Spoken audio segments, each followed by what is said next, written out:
ஸ்ரீமதே ராமானுஜாய நமஹா. ஆழ்வார் எம்பெருமானார் ஜீயர் திருவடிகளே சரணம். ஆச்சாரியன் திருவடிகளே சரணம். மிதுனே ஸ்வாதிஜம் விஷ்ணோ ரதாம்சம் தன்வீஹி புரேஹே பிரபத்யே ஸ்வசுரம் விஷ்ணோர் விஷ்ணு சித்தம் புரஸ்ஸிகம் என்று ஆனி சுவாதி திருநக்ஷத்திரம். விஷ்ணு சித்தர் பட்டர்பிரான் பட்டநாதர் பெரியாழ்வார்னு சொல்லக்கூடியவரான ஆழ்வார் அவருடைய திருநக்ஷத்திரம். அதே போலே வடக்கு திருவீதி பிள்ளையினுடைய திருவவதார திருநக்ஷத்திரமும் ஆகும். நாம் எல்லோரும் அறிந்தபடி பெரியாழ்வார் திருப்பல்லாண்டு பெரியாழ்வார் திருமொழி என்று அருளி செய்ததான பிரபந்தங்களாகும். இவரினுடைய ஏற்றத்தை நம் பெரிய ஸ்ரீயர் உபதேச ரத்னமாலையிலே 5 பாசுரங்கள் மூலமாக காட்டிக் கொடுக்கிறார். 16வது பாசுரம் முதல் 20வது பாசுரம் வரை. இன்னை பெருமை அறிந்திலையோ ஏழை நெஞ்சே, இன்னைக்கு என்ன ஏத்தம் என்றால், இன்னைக்கு என்ன பெருமை, இன்னைக்கு என்ன ஏத்தம் அப்படின்னு சொன்னால், பல்லாண்டு பாடினவர் பட்டர்பிரான் அவர் வந்து உதித்ததான நல் ஆணியில் சோதினாள் என்று காட்டுறார். அப்படி இவருக்கு ஏற்றம் என்னால், பெரியாழ்வார் வந்துதித்த ஆணி தன்னில் சோதி, அதற்கு ஒப்பு அப்படின்னு இந்த உலகத்திலே சொல்ல முடியாது. அதனாலே நெஞ்சே எப்போதும் நீ சிந்தித்திரு என்றும், மற்றுள்ள ஆழ்வார்களை காட்டிலும் மங்களாசாசனத்திலே ஆர்வம் கொண்டவர், பொங்கும் பரிவு கொண்டவர் வில்லிபுத்தூர் பட்டர்பிரான். அதனாலே பெரியாழ்வார், பெரிய ஆழ்வார்னு பெயர் பெற்றார். ஆக ஆழ்வார்கள் சொல்லக்கூடியதான பிரபந்தங்களுக்கெல்லாம் ஆதியானது திருப்பல்லாண்டு. நாம் 4000 திவ்ய பிரபந்தத்தில் ஆதியாக எதை சேவிக்கிறோம்? முதல்ல திருப்பல்லாண்டே சேவிக்கிறோம். அப்படி வேதத்துக்கு ஓம் என்பது போல இது இருக்கக்கூடியதுக்கெல்லாம் சுருக்கமானது, சாராம்சத்தை கொண்டது என்றும், திருப்பல்லாண்டுக்கு ஒப்பது அப்படின்னு ஒப்பானதான ஒரு கலையை சொல்ல முடியுமா? பெரியாழ்வாருக்கு ஒப்பு அப்படின்னு ஒருத்தரை சொல்ல முடியுமா?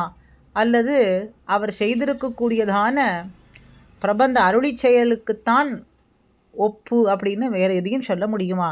அப்படிப்பட்ட ஏற்றமுடையவர் பெரியாழ்வார். அவர் அருளி செய்த பிரபந்தங்களுக்கு ஏற்றம் என்பதை நெஞ்சே நீ உணர்ந்துவார் அப்படின்னு 16வது பாசுரம் முதல் 20வது பாசுரம் வரை பெரியாழ்வாருடைய ஏற்றத்தை பெரிய ஸ்ரீயர் காட்டுகின்றார். ராமானுஷ நுத்தந்தாதியிலே அமுதனார் இவரை சொல்லக்கூடியதான போற்றி சொல்லக்கூடியதான பாசுரம் என்ன? சோராத காதல் பெரும் சுழிப்பால் தொல்லை மாலை ஒன்றும் பாராது அவனை பல்லாண்டு என்ன காப்பிடும் அப்படிங்கிற பாசுரத்தில், இனிமேல் எனக்கு என்ன தாழ்வு, இனிமேல் எனக்கு தாழ்வுன்னே கிடையாது, பல்லாண்டுன்னு காப்பிடும்படியாக காப்புன்னு சொல்லும்படியான எம்பெருமானுக்கு காப்புன்னு சொல்லும்படியான பல்லாண்டு பாசுரத்தை, பல்லாண்டை நான் அனுசந்தித்த பின் எனக்கு தாழ்வுங்கிறதே கிடையாது அப்படின்னும், நாதமுனிகள் அருளி செய்ததான தனியன் குருமுகம் அனதித்ய பிராகவேதான் அசேஷான்னு தொடங்கக்கூடியதான தனியன் விஷ்ணு சித்தம் நமாமி இன்னும் பெரியாழ்வார் விஷயமாக பட்டர் அருளிய தனியன்கள். மின்னார் தடமதில் சூழ் வெள்ளிபுத்தூர் என்னொருகால் என்னும் பாண்டியன் கொண்டாட பட்டர்பிரான் வந்தான் அப்படின்னு.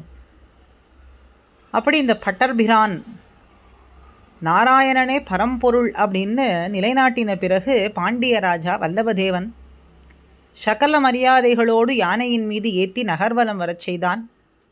அப்படி அத்தனை பேருக்கும் இவர் தலைவராக இருக்கிறதுனாலே ராஜா இவருக்கு பட்டர்பிரான் அப்படின்னு திருநாமம் சாத்தினார்.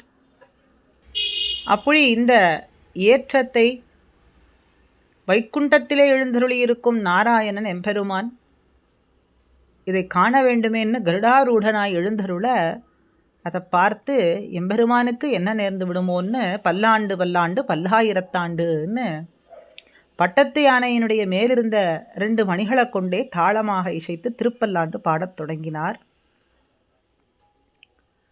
தாம் மட்டுமே இப்படி ஒருவராக பல்லாண்டு பாடியது அப்படிங்கிறது அவருக்கு திருப்தி இல்லை. அதனால் தம்மை போன்ற அனன்ய பிரயோஜனர்களை சேர்த்து கொண்டு ஐஸ்வர்ய கைவல்யார்த்திகளை திருத்தி சேர்த்து கொண்டும் மேல் பாசுரங்களையும் பாடி திருப்பல்லாண்டு அப்படிங்கிற திவ்ய பிரபந்தத்தை நமக்கெல்லாம் அருளியிருக்கார்.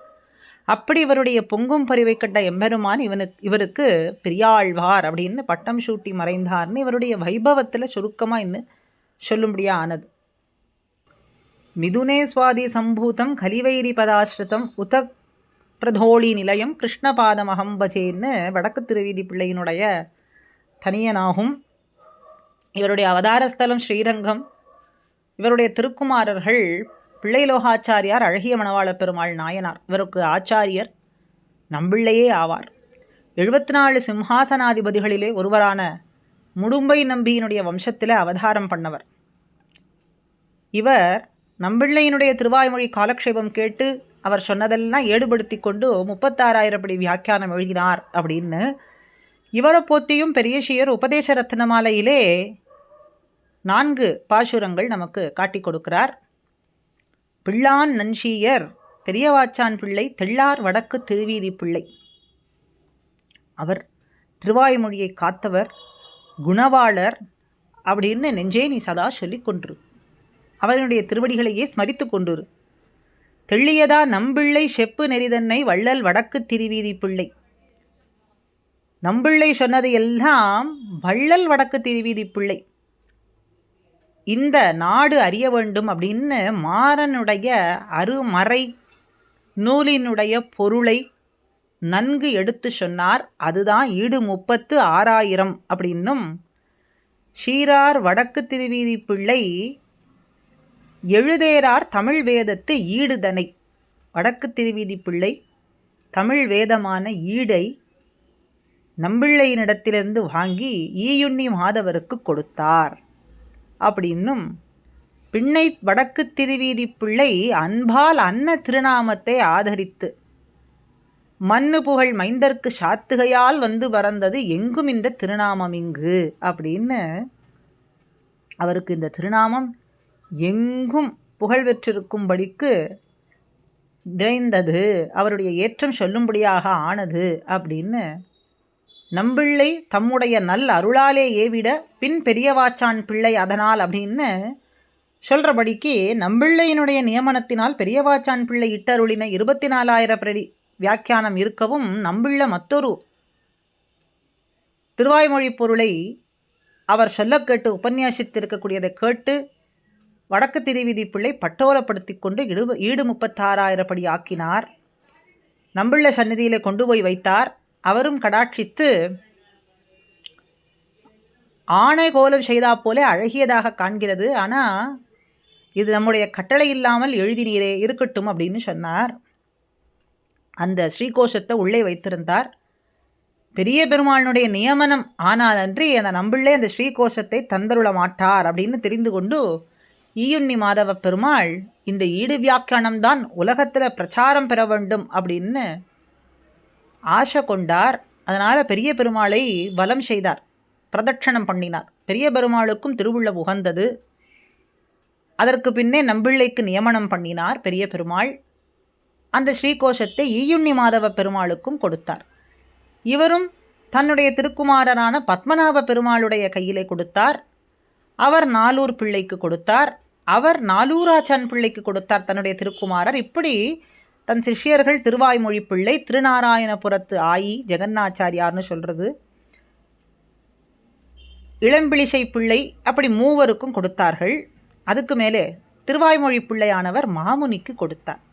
அப்போது பெரிய பெருமாளுடைய நியமனப்படி மாமுனிகள் ஸ்ரீரங்கத்தில் பெரிய மண்டபத்தில் நம்பெருமாள் முன்பு ஈடு காலக்ஷேபம் சாதித்து அதை பிரசித்திப்படுத்தினார். அதனாலே மாமுனிக்கு ஈட்டுப்பெருக்கர் அப்படின்னு பெயர் வந்தது அப்படின்னு நாம் மாமுனிகளினுடைய வைபவத்திலேயும் தெரிந்து கொள்கிறோம்.